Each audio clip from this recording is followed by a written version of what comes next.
empezar, vamos a dar una breve introducción acerca sobre los compuestos carbonílicos y los éteres. Los compuestos carbonílicos están caracterizados por un grupo carbonilo, que esto quiere decir que es un doble enlace entre carbono y oxígeno, mientras que los éteres en química orgánica y en bioquímica es un grupo funcional del tipo R o R', en donde R y R' son grupos alquilos, iguales o distintos, estando el átomo de oxígeno unido a estos.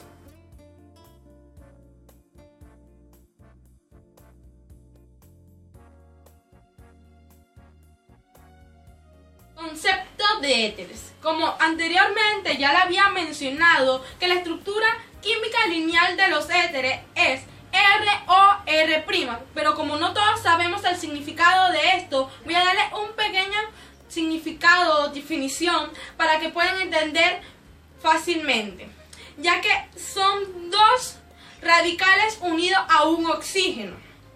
La mayoría de los éteres son volátiles, ligeros e inflamables, ya que desde el punto de vista químico son compuestos inertes y estables, porque los ácidos no los pueden atacar fácilmente.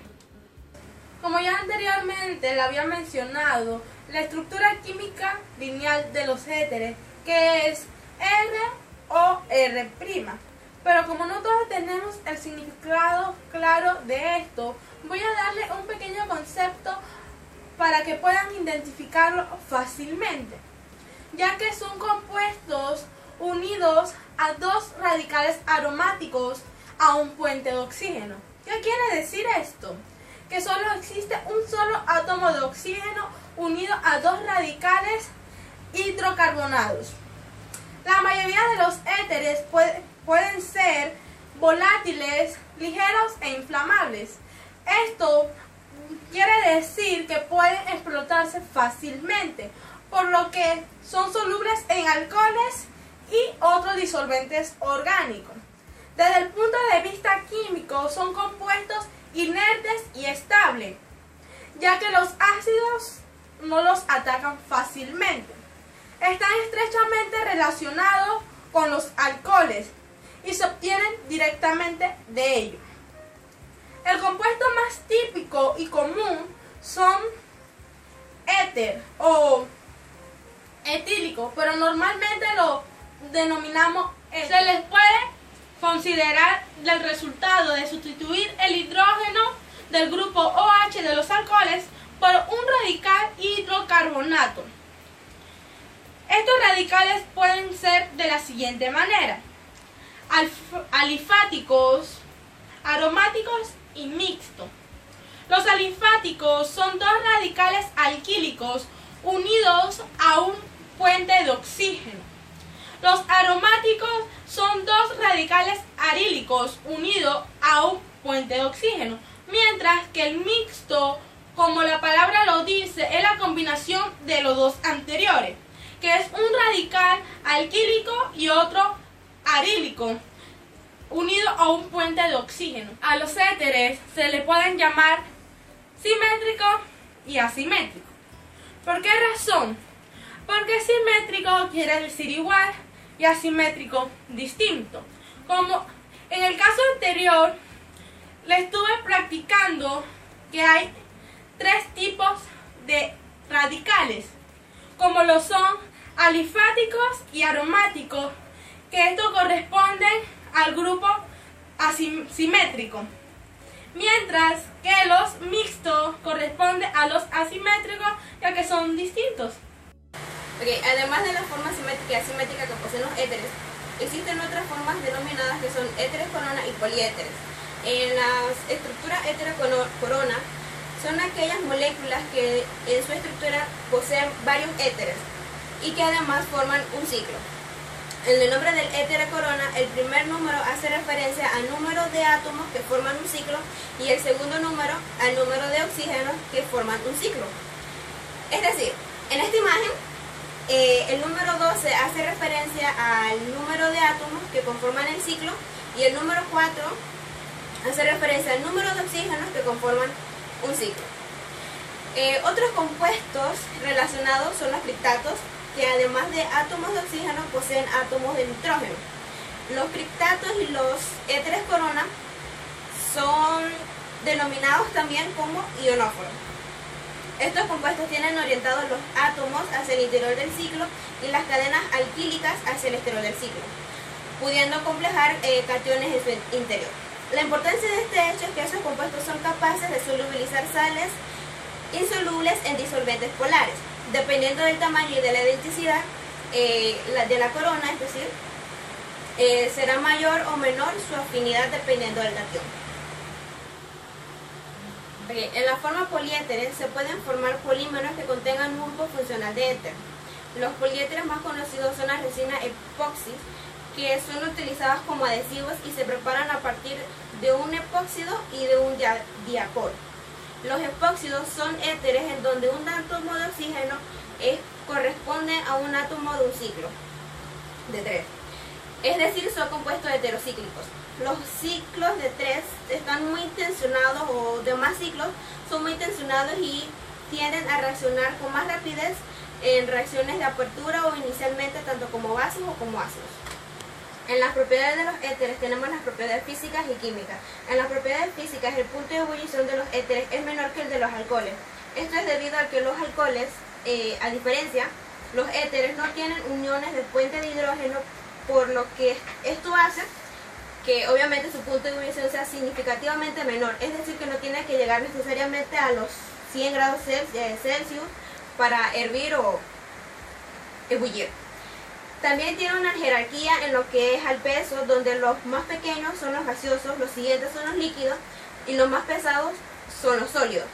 En las propiedades químicas no tienen hidrógenos activos como en los casos de los alcoholes o ácidos. Por este motivo son inertes ante los metales como el sodio, el potasio o el litio y requieren de una cierta cantidad de calor para descomponerse y ahí poder reaccionar con algunos metales. Síntesis de éteres. Para empezar, tienen que saber que existen varios métodos de sintetizar éteres. En los principales están la síntesis de alcohol, que es a partir de la forma SN1, y síntesis de Williamson, que es a partir de la forma SN2. Ok, síntesis de Williamson. La síntesis de Williamson es un mecanismo de reacción orgánico que transcurre a través del mecanismo SN2, como previamente ya había mencionado, por la cual se forma un éter a partir de un haloalcano primario y un alcóxido, que como no saben es también un alcohol primario. Fue desarrollado por el químico inglés Alexander Williamson en 1850 y es muy importante ya que ayudó a entender la estructura y a comprobar lo que él decía sobre lo que eran los éteres, además de que es un método más sencillo para formar estos. Esta reacción implica el ataque de un ion de alcóxido hacia un alcano. ¿Qué quiere decir esto? Que necesitamos un disolvente para que se dé la reacción. Se puede utilizar el alcohol que deriva de la misma reacción en sí, pero también se puede usar otro tipo de disolventes como son los apróticos, como el DMF, como el DMSO. El mecanismo de reacción general es así. Un ejemplo de esta reacción es lo que es el tóxico de sodio con el cloruro de etano para formar lo que es éter etílico y cloruro de sodio. Reacciones secundarias. Durante la reacción de Williamson, con frecuencia se ve la participación de la eliminación de los grupos de catalizadores a partir de los grupos alquilantes y la naturaleza de los grupos salientes, tanto con las condiciones de la reacción. Eso quiere decir lo que son la temperatura y los grupos solventes. Pueden tener un fuerte impacto sobre el efecto sobre el cual se basa la reacción, o sea favorecente o no sea favorecente. Y también algunas estructuras de los agentes alquilantes pueden ser particularmente eliminadas durante el proceso.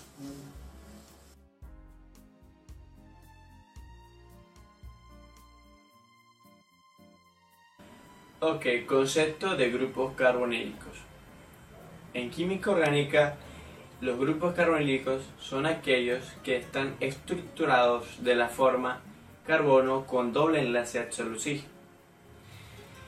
También existe el mismo concepto o el mismo término carbonílico, la definición de que es un monóxido de carbono. es aquellos grupos que solamente tienen un enlace simple de carbono con oxígeno. Estos se ven son grupos de organometálicos. Ok, para la primera definición existe una gran variedad de grupos carbonílicos. Entre ellas podemos mencionar, y más adelante se explicará su estructura detallada, de lo que son los aldehídos, lo que son cetonas, lo que son ácidos carboxílicos, lo que son ésteres, lo que son amidas, lo que son enonas, los anhídridos y los que son muy conocidos como los que estos así tienen reacciones o reactividad con otros grupos como lo son los hidrocarburos, los grupos ornametálicos, los organolitos y los reactivos de Grignard. También reaccionan con las reducciones de Wolff-Kishner, la reducción de Clemmensen y la conversión de tioacetales. También existen diversas variaciones de dataciones y también de combinaciones con los ácidos y los amoníacos. En las propiedades de los compuestos carbonílicos están las propiedades físicas y las propiedades químicas. Como ya antes se había dicho o mencionado que los compuestos carbonílicos están formados o contienen aldehídos y cetonas. En las propiedades físicas, los aldehídos y cetonas presentan momentos bipolares apreciables, lo cual implica que las asociaciones intermoleculares hagan que sus puntos de ebullición sean como intermedios entre los hidrocarburos y los alcoholes. También los dos primeros términos de la serie de los aldehídos hacen que sean gaseosos y los últimos hacen que sea sólido. Los componentes carbonílicos son solubles en agua y la serie de las acetonas y los aldehídos son solubles en compuestos orgánicos. En las propiedades químicas de los compuestos carbonílicos están lo que es la oxidación, la reducción o hidrogenación catalítica, la oxidación de alcoholes primarios y secundarios. En lo que respecta a la oxidación, una de las diferentes e importantes entre los aldehídos y la acetona es que los aldehídos se oxidan hasta formar ácidos, mientras que las cetonas solo experimentan oxidación con oxidantes fuertes o en condiciones excepcionales. En la reducción o hidrogenación catalítica, los ácidos y las cetonas experimentan adición directa sobre la doble ligadura en lo que es el grupo carbonido, con formación de alcoholes primarios y secundarios respectivamente, utilizando diferentes catalizadores adecuados como el platino, el níquel, el paladio, etc. En lo que es la oxidación de alcoholes primarios y secundarios, los alcoholes primarios por oxidación generan lo que son los aldehídos y en los alcoholes secundarios generan lo que son las cetonas. En la estructura de los compuestos carbonílicos es una estructura muy sencilla, el cual consiste en el átomo de carbono y el átomo de oxígeno unidos por un doble enlace. El átomo de carbono del grupo carbonílico presenta una hibridación en sp2 y está enlazado al átomo de oxígeno y a dos átomos de carbono separados entre sí por un ángulo de 120 grados. Lo que es en el doble enlace entre el carbono y el oxígeno es semejante en su estructura orbitálica al doble enlace de los alcalenos, aunque este doble enlace en lo que es el grupo de los carbonílicos es un poco más fuerte y corto. En lo que respecta en las cargas positivas y negativas de los grupos carbonílicos, o sea el carbono o el oxígeno, es decir, la polarización explica la reactividad de los aldehídos y de las cetonas. Como lo vemos en esta imagen de aquí, el carbono que tiene carga positiva actuará como un electrofílico y el oxígeno actuará como un nucleofílico. Además, la polarización del grupo carbonílico crea atracciones diplo-diplo entre las moléculas cetonas y aldehídos, por lo que estos compuestos tienen el punto de ebullición mayores que los hidrocarburos o los éteres con el peso molecular semejante. Sin embargo, las cetonas o los aldehídos no tienen enlaces OH o NH, es decir, oxígeno, hidrógeno o nitrógeno e hidrógeno. Por lo tanto, sus moléculas no pueden formar puentes de hidrógeno. Es por esta razón que el punto de ebullición de los grupos carbonílicos es mayor que los éteres o los hidrocarburos. El punto de ebullición de los compuestos carbonílicos es de 56 grados Celsius. Ok, como ustedes se deben de estar preguntando, ¿cuál es el impacto industrial que tienen estos compuestos carbonílicos? Como es el caso de los aldehídos, que mayor impacto tiene en la industria es el metanal, o más conocido como aldehído fórmico, que se utiliza fundamentalmente para la obtención de resinas fenólicas y la elaboración de algunos explosivos, como lo son en el caso de pentaritrol y el tetranitrato de pentaeritrol, así como la elaboración de resinas alquílicas y poliuretano expandido. También se utiliza en la elaboración de algunos plásticos llamados técnicos, que se utilizan fundamentalmente en la sustitución de piezas metálicas en automóviles, maquinarias, fontanería, así como la cubierta resistente de los choques que en la manufactura de aparatos electrónicos. Estos plásticos reciben el nombre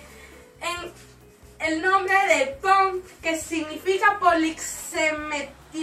Okay. Otra polimerización que dan lugar a la obtención de plásticos, resinas y barnices, que también sirven para la protección de algunos objetos, como lo son en la elaboración de pintura.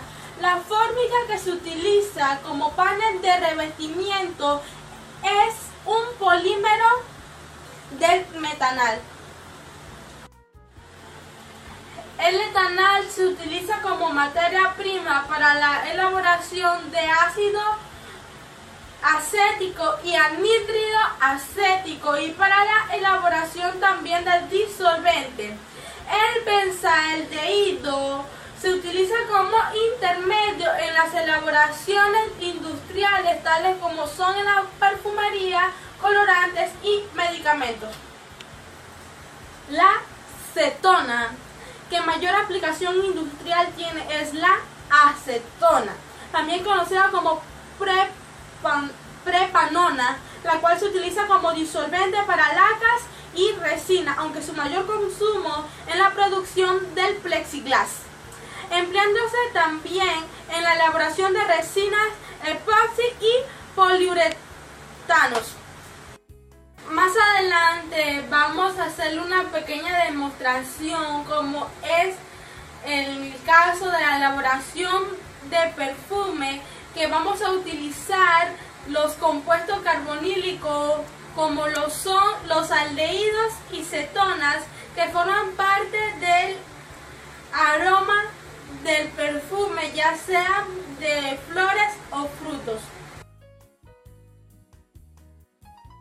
Okay, vamos a mostrarle cómo funcionan los compuestos carbonílicos a través de la fabricación de un perfume. En este caso iremos a utilizar lo siguiente: alcohol, un envase para poner el contenido del perfume, ya sea por spray o splash, o normalmente cerrado, como ustedes lo quieran usar.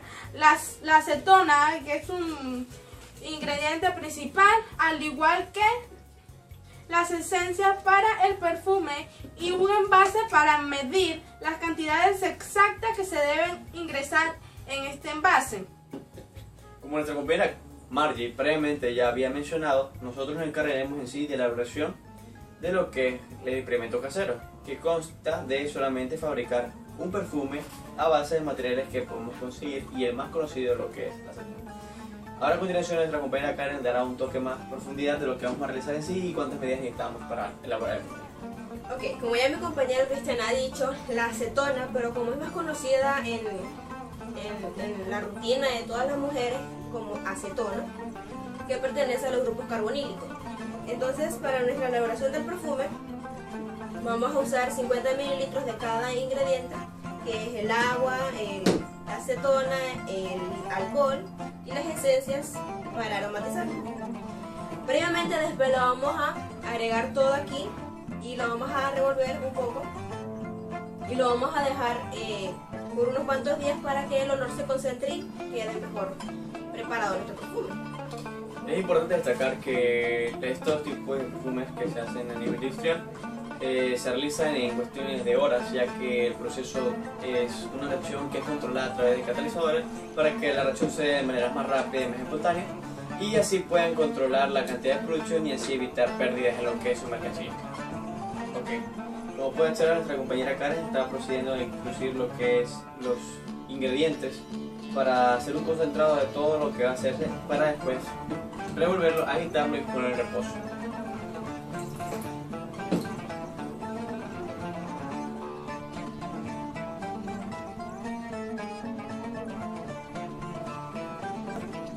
Ok, este es el alcohol, lo vamos a echar primero.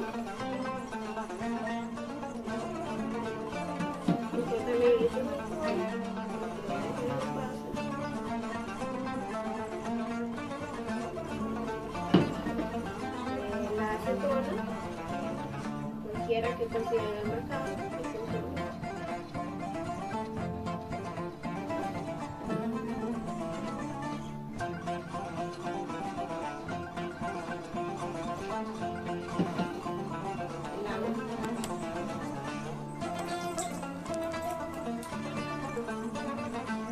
Agua destilada, esa la podemos conseguir en el mercado, eso se vende. Nada más tienen que buscar la etiqueta que diga destilado y la compran. Aquí yo tengo dos esencias que son lavanda y la de mandarina. Yo uso la de mandarina porque huele mejor y me gusta más.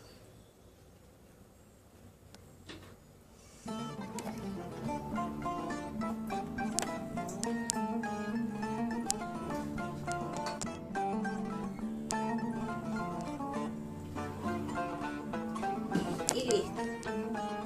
Tapamos nuestro envase. Tapamos un poco.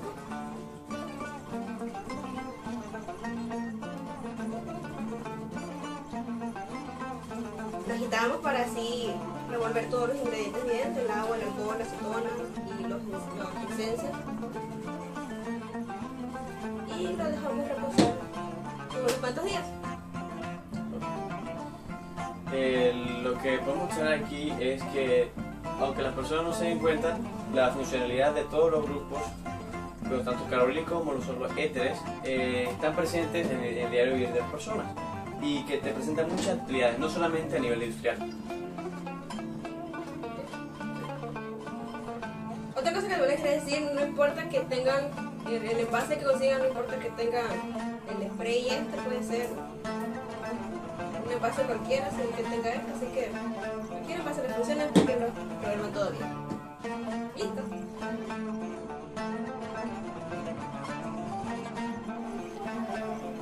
Ok, chicos, como ustedes se deben de estar preguntando cuál es el impacto industrial que